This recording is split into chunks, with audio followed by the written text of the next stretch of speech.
In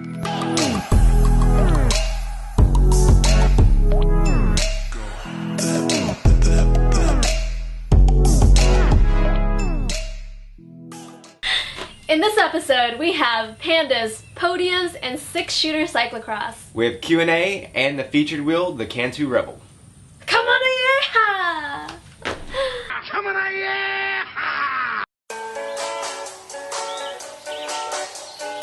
I said it before and I'll say it again. Life moves pretty fast. It's not about personality matrices and charts. It's all about the bumps in your heart.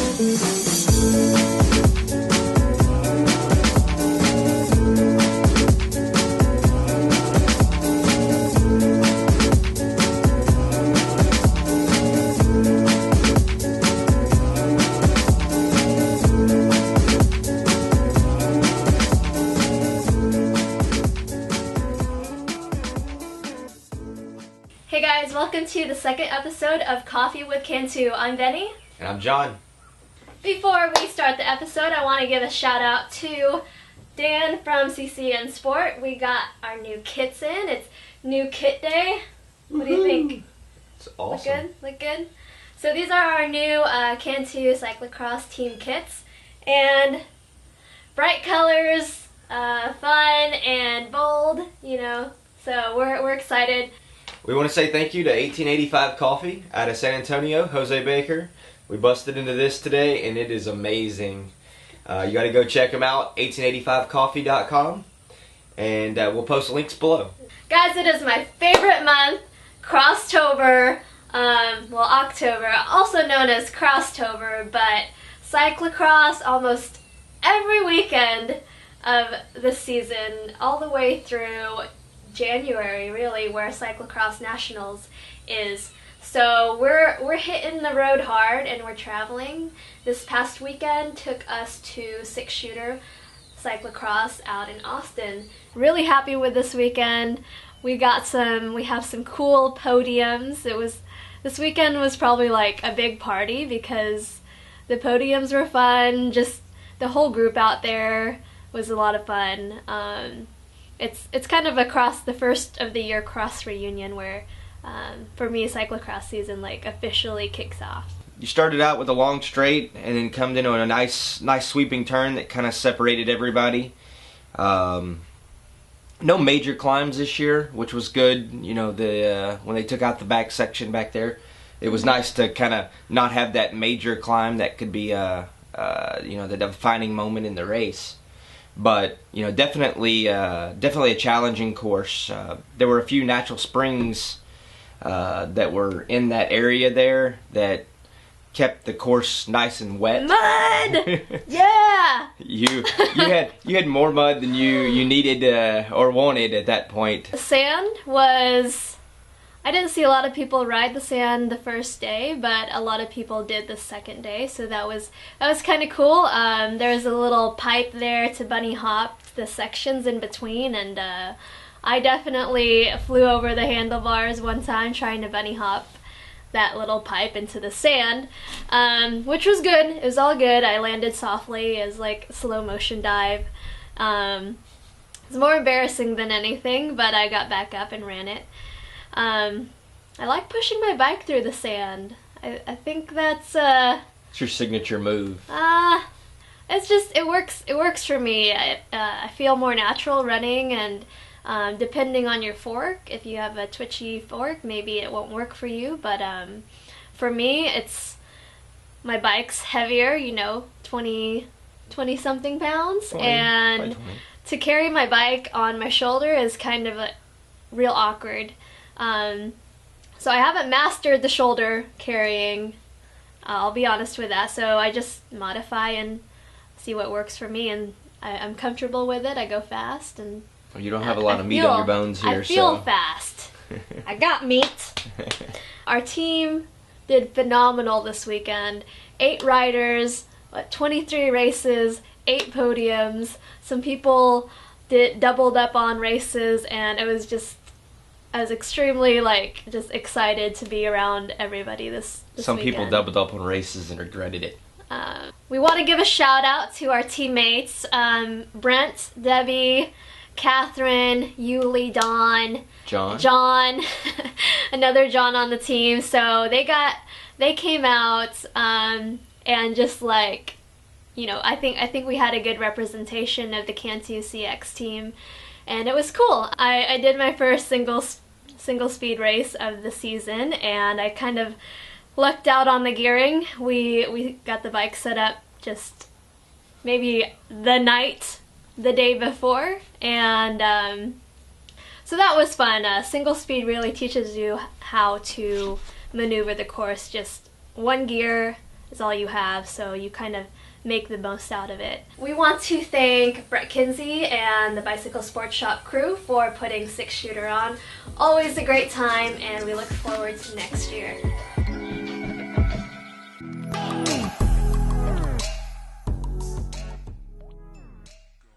Okay guys, this week's featured wheel is our Cantu Rebel 28mm disc brake wheel. It's our all-around gravel, cyclocross, and also road wheels. The Rebel is 29mm wide, it's a 21 internal, it's hooked, it's an asymmetrical design. They weigh in at about 1,480 grams and retail for $1,495. You can pick them up through our website at cantuwheels.com or at a local dealer. You can also find that on our website. John, what's your favorite part about this wheel? It's probably the asymmetrical design. It's evens the tensions out on the spokes on both sides, so you can build a very durable wheel that way. The Rebels have end caps that are interchangeable from a 15mm to a 12 and a quick release. So you have lots of options. You can switch them between bikes, or when you get a new bike, you can keep the wheels with it. Just to add, these are what our gravel ambassadors have been riding this year. Bobby Thompson, aka Casual Cyclist, out of Emporia, Kansas, and Craig Schmidt out of Lincoln, Nebraska, representing the Pirate City League. So they have been through gravel, through everything that our ambassadors have thrown at them. So John uses this as his race wheel and also just training wheel. So we go out and ride tons of gravel miles. He can use this for cyclocross also. It's a good all-around off-road wheel if you're gonna do some cyclocross and gravel. So if you guys have any questions about the Rebels, please contact John or I, send us a message, and he can build them custom to you, whatever type of riding you're doing, and that goes for any wheel set. That's what we specialize in, so custom hand-built wheels. Alright guys, we're moving along to our Q&A segment. We've asked some friends on Facebook for some questions, so we're going to start off with Chris McGrew out of Houston, Texas. What's up, Chris? He asks, what sort of cross course do you prefer? Dry, dusty, damp, sloppy? Muddy all the way. The hard man's course. It's one of those, you get people dropping out, you get people just quitting because it's so brutal, and it's all power, it's running, it's everything. You want to give up, but you know at the end it's going to be a good finish.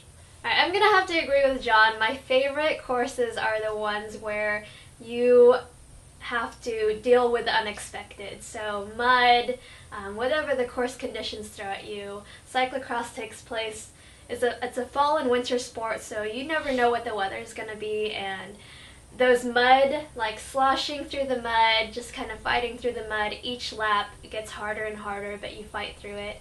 That's what I love about cyclocross, is just kind of dealing with the adversity and kind of stepping up to the plate. So mud. We love mud, Chris. Tony out of Houston asks, to glue or not to glue? That is the question.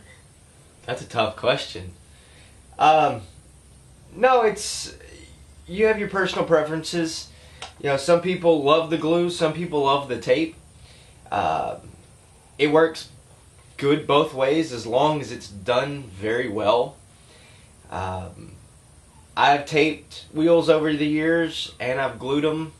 I have a set of tubulars that I have taped that have lasted 4 years. The tire's about worn out, but it doesn't want to come off. So as long as you do it right, you can go both directions and still be okay. We have another question from Jill Esslinger from Cozad, Nebraska. What's up, Jill? She asked, where did the name Cantu come from? You want to take that? Alright guys, you know when someone tells you you can't do anything? Well, what do you say? Cantu. Cantu. You say, I can't too. We have another question from Jill Esslinger from Cozad, Nebraska. What's up, Jill? She asked, where did the name Cantu come from? You want to take that? Alright guys, you know when someone tells you you can't do anything? Well, what do you say? Cantu. Cantu. You say, I can't too. So that's kind of the basic essence of it, is, you know, doing the things that people think you can't do, and the Cantu attitude.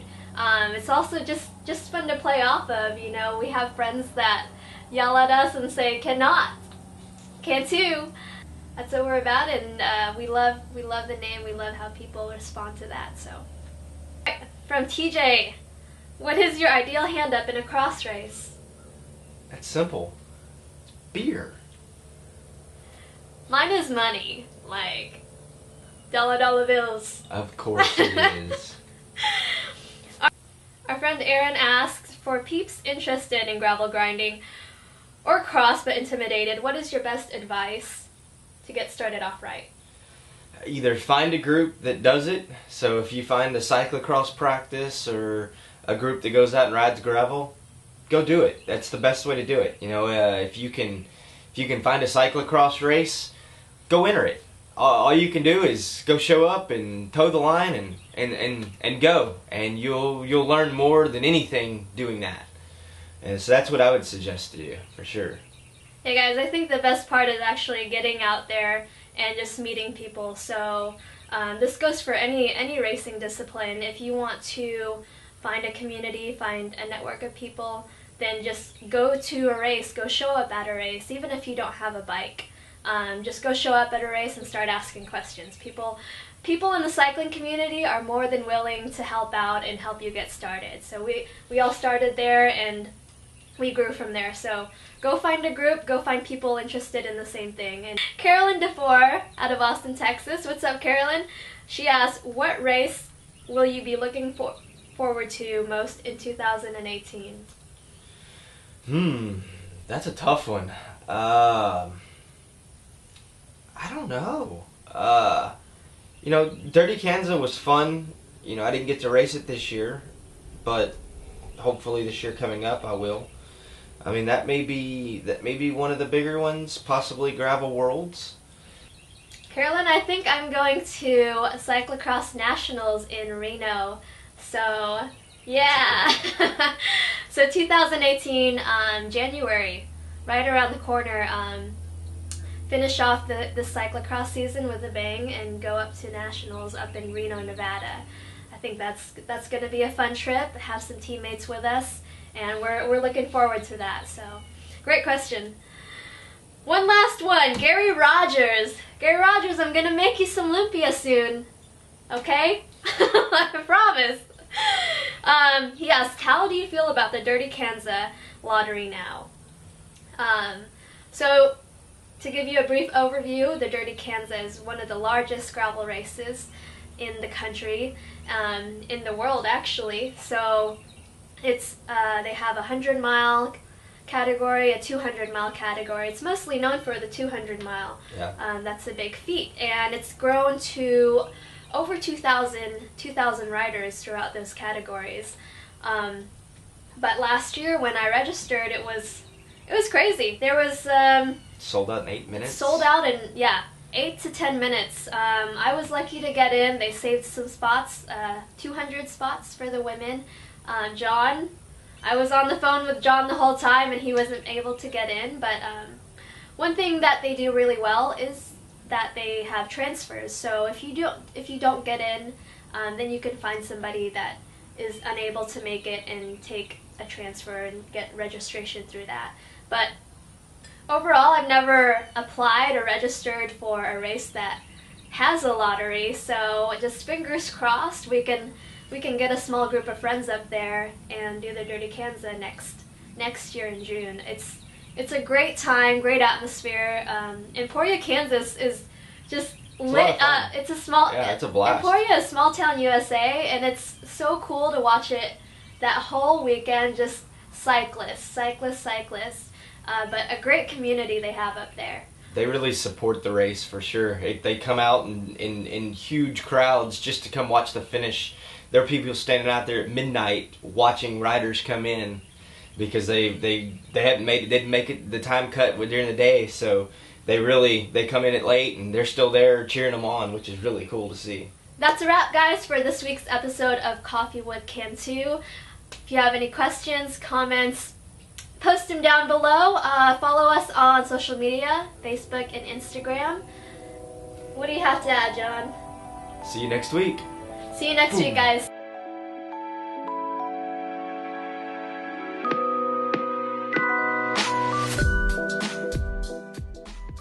No, I'm doing this. What are you doing? The whole screen goes away. I don't know. That's why I was like. That's why I stopped. Oh, you can't do that. Oh, I can too. What?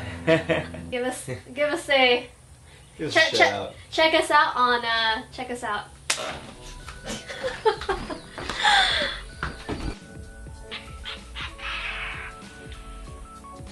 Pterodactyls behind. Very happy.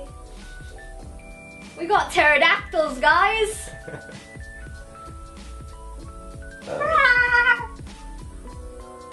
that what a pterodactyl sounds like? That's what it sounds like.